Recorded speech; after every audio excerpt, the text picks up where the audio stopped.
آدمی اپنے آزادی کے موافق عمل کرے. ہم خود مسلمان کو مجبور نہیں کر رہے, ہم خود مسلمان کو اس بات پر مجبور نہیں کر رہے کہ تم اگر نماز نہیں پڑھو گے تو یہ ہو جائے گے, اگر تم نماز نہیں پڑھو گے تو تمہارے اوپر یہ ہو جائے گا. ہم آخرت کے وعیدیں تو سنائیں گے, نماز چھوڑنے پر یہ گناہ ہوگا, اور زکات نہ دینے پر یہ گناہ ہوگا, حج نہ کرنے پر یہ گناہ ہوگا, لیکن ہم یہ نہیں کہتے کہ دنیا میں تمہارے لیے یہ سزا ہے, ابھی تم نماز نہیں پڑھے تو تمہارا سر نکال دیا جائے گا, تمہارے ہاتھ کاٹ دیے جائیں گے. یہ تو ہم نہیں سکھاتے.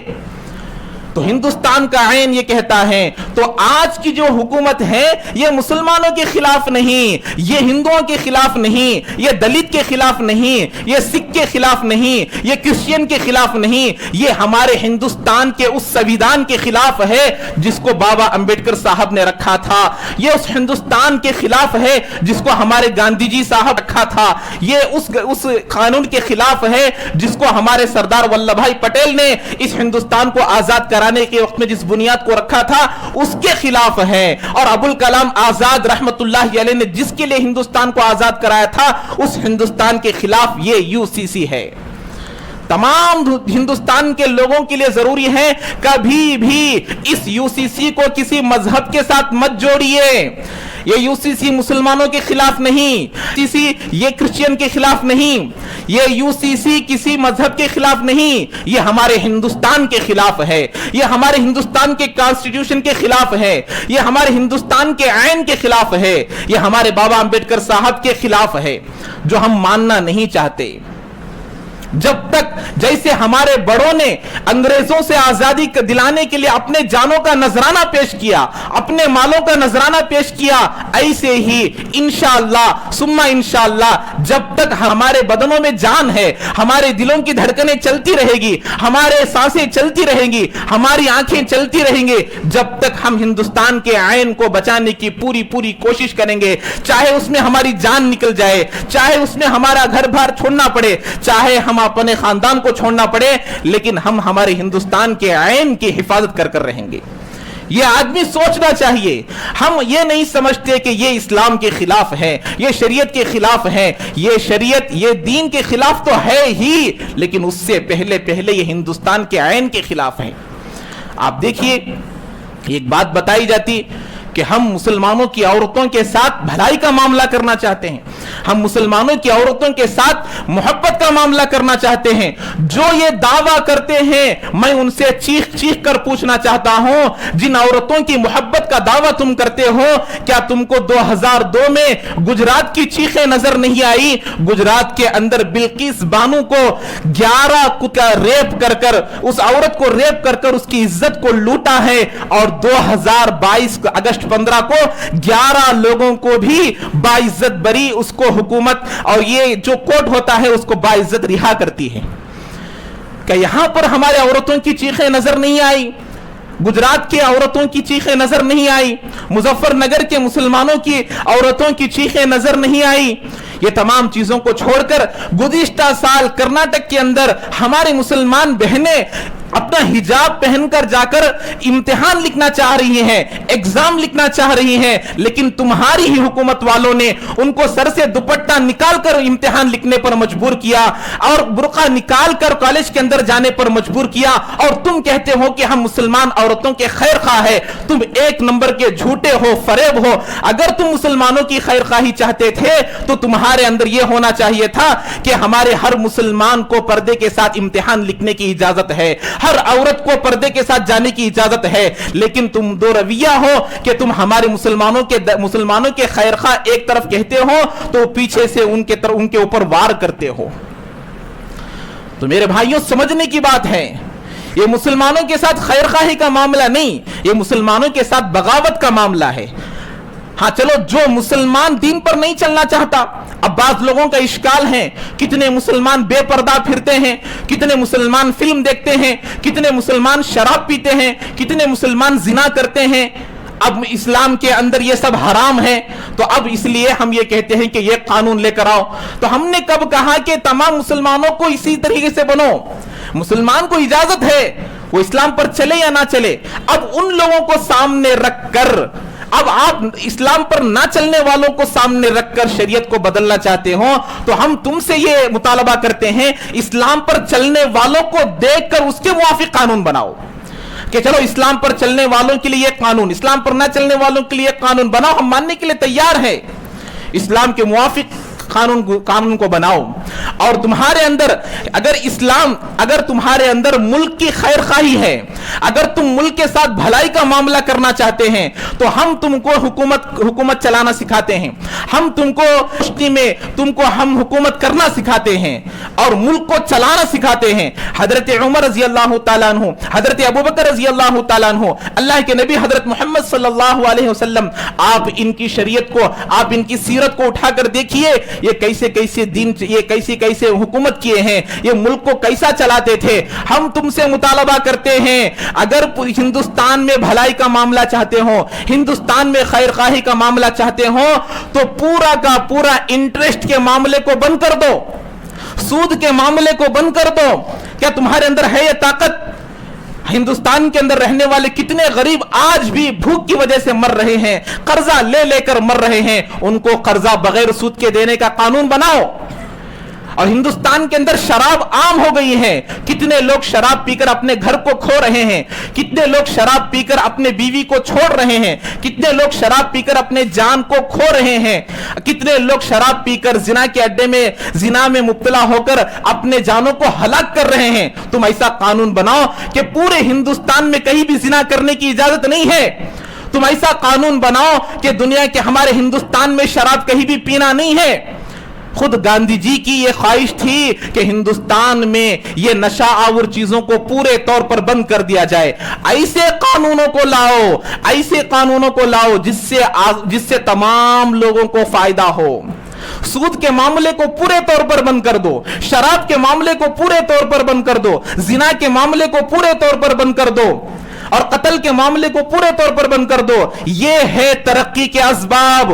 تمام لوگوں کو یہ قانون پر لانے سے یہ ترقی نہیں, یہ تنزلی ہوگی.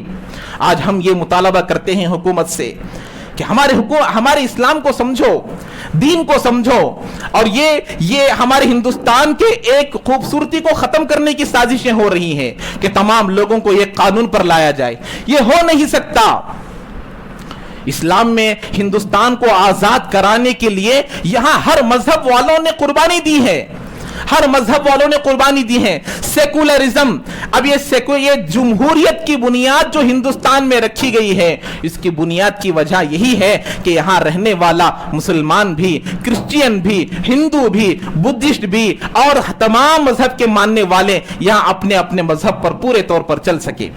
ہاں, تم ایک ایسا قانون لے کر آؤ کہ جس کے ذریعے سے تمام لوگوں کی ترقی ہو. جیسے میں نے بتایا کہ سود کے معاملے کو بند کر دو, تمام مقروض کو بغیر سود کے قرضہ دو, شراب کے معاملے کو بند کر دو, زنا کے معاملے کو بند کر دو. اب دیکھو ہندوستان کی کیسی ترقی ہوگی.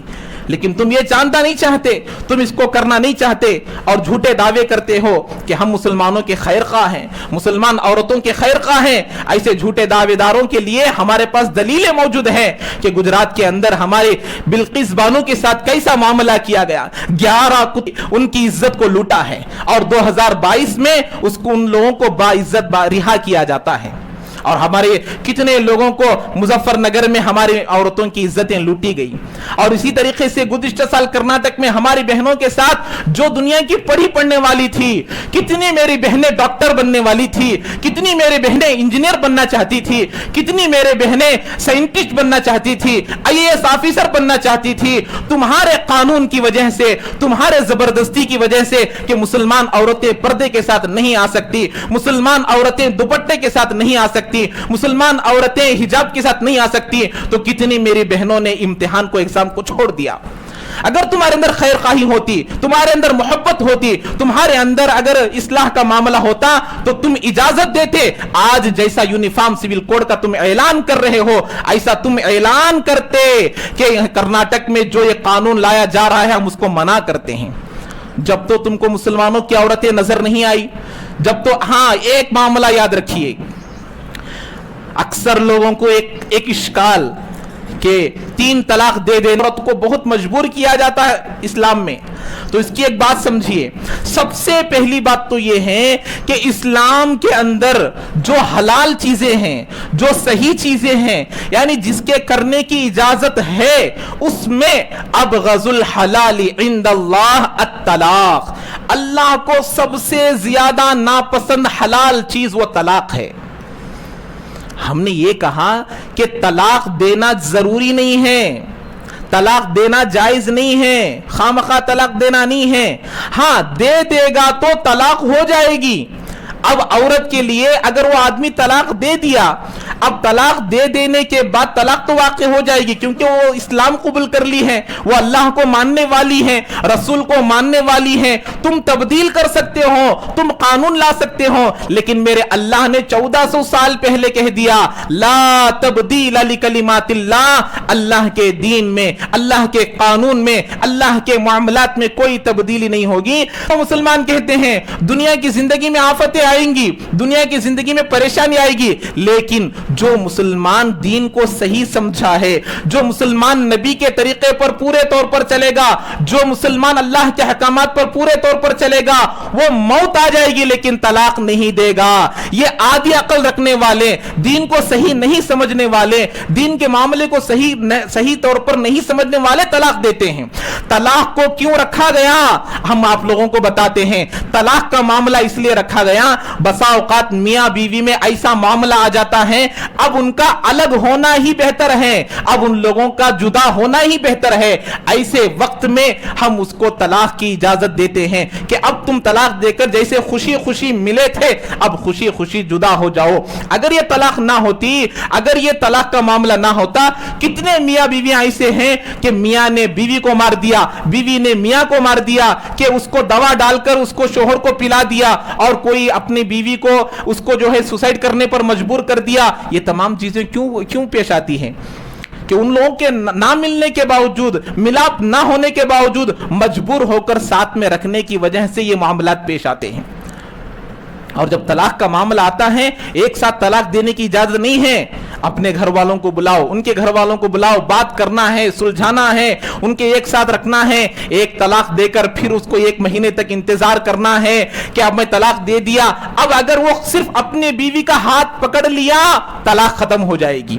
یہ ہمارا دین سکھلاتا ہے. ان تمام باتوں کو بازو رکھ کر 3 طلاق کے معاملے کو سامنے رکھ کر اسلام کو بدنام کیا جا رہا ہے. اسلام کو سمجھنے کی ضرورت ہے، اسلام کو پہچاننے کی ضرورت ہے. تو ایک بات آخر میں یاد رکھیے، اس کو ذہن نشین کر لیجئے، یہ UCC اسلام کے خلاف نہیں، یہ دین کے خلاف نہیں، یہ مسلمانوں کے خلاف نہیں، یہ ہمارے ہندوستان کے عین کے خلاف ہے، یہ ہمارے سویدھان کے خلاف ہے، یہ ہمارے کانسٹیٹیوشن کے خلاف ہے. اس لیے ہمارے شریعت کے خلاف تو ہے، لیکن ہم اب دیش کا معاملہ آیا ہے، اب ملک کا معاملہ آیا ہے، ہمارے بڑوں کی قربانی کا معاملہ سامنے آیا ہے. اس لیے اب ہم ہمارے ہندوستان کے عین کو بچانے کی کوشش کریں گے، ہم ہمارے ہندوستان کے سویدھان کو بچانے کی کوشش کریں گے، اور ساتھ میں ہم اپنی شریعت کی بھی حفاظت کریں گے. کیونکہ میری شریعت نے مجھے یہ سکھایا ہے کہ تم جس ملک میں رہتے ہو تم اس ملک کے وفادار ہو. اس لیے ہم ملک کی بھی حفاظت کریں گے، شریعت کی بھی حفاظت کریں گے، دین کی بھی حفاظت کریں گے، مسلمانوں کی بھی حفاظت کریں گے. تو اب یہ سول کوڈ کے لیے 1 مہینے کا ٹائم دیا گیا تھا. جون 14 سے جولائی 14 تک لا کمیشن والوں نے آپ لوگوں سے ایک رائے مانگی ہے، کہ اس لیے اب یہ رائے مانگنا ہی اس بات کی دلیل ہے کہ یہ لینا نہیں لینے کی اجازت لوگوں کو ہے. تو ابھی آپ یہاں پر دیکھیے، اس کے 2 طریقے ہیں. ایک تو یہاں پیپر ہے، آپ لوگ نماز پڑھنے کے بعد جن کے پاس چھوٹا موبائل ہے وہ تمام لوگ اس کے اندر ایڈریس لکھ کر، سائن کر کر، آج کی ڈیٹ ڈال کر، آدھار نمبر اور فون نمبر لکھ کر اس کو پوسٹ کر رہا ہے.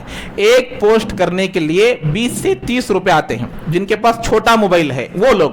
اور جن کے پاس بڑا موبائل ہے، یہاں وضو خانے کے پاس سکینر لگا دیا گیا ہے. جیسے فون پے کے لیے ہم جب پے کرتے ہیں تو سکینر کے ذریعے سے رقم منتقل کرتے ہیں، پیسے ڈال دیتے ہیں، ایسے ہی یہاں پر آپ جیسے ہی اس کو سکین کریں گے آپ کے پاس جی میل کا آپشن اوپن ہوگا. جی میل کو اوپن کیجئے. اب اس کے اندر 3 طرح کے ای میل آئی ڈی آ جائیں گے, ایک گورنمنٹ کے لیے, ایک لا کمیشن کے لیے اور ایک حکومت کے لیے. اس طریقے سے تینوں ای میل آ جائیں گے. اب اس کے نیچے ایک میٹر لکھا ہوا ہے, جیسے اس میں لکھا ہوا ہے ویسا ہی اس میں آ جائے گا. اب اس کے نیچے آپ اپنا نام, فون نمبر ڈال کر اس کو اوپر رائٹ سائڈ میں ایک یارو مارک رہے گا, اس کو دبا دیں گے تو وہ آٹومیٹک وہ لا کمیشن کو چلا جائے گا. اب صرف 13 تاریخ تک ٹائم ہے, اسی لیے جلد سے جلد اپنے عورتوں کا بھی, اپنے گھر والوں کا بھی, جو بھی بالغ حضرات ہے, جو بھی بڑے لوگ ہیں, ان تمام لوگ اپنے رائے کو وہاں تک پہنچانے کی پوری کوشش کریں. اللہ تعالی ہم تمام کو عمل کی توفیق نصیب فرمائے. جو حضرات سنت نہیں پڑھے سنت ادا فرما لے.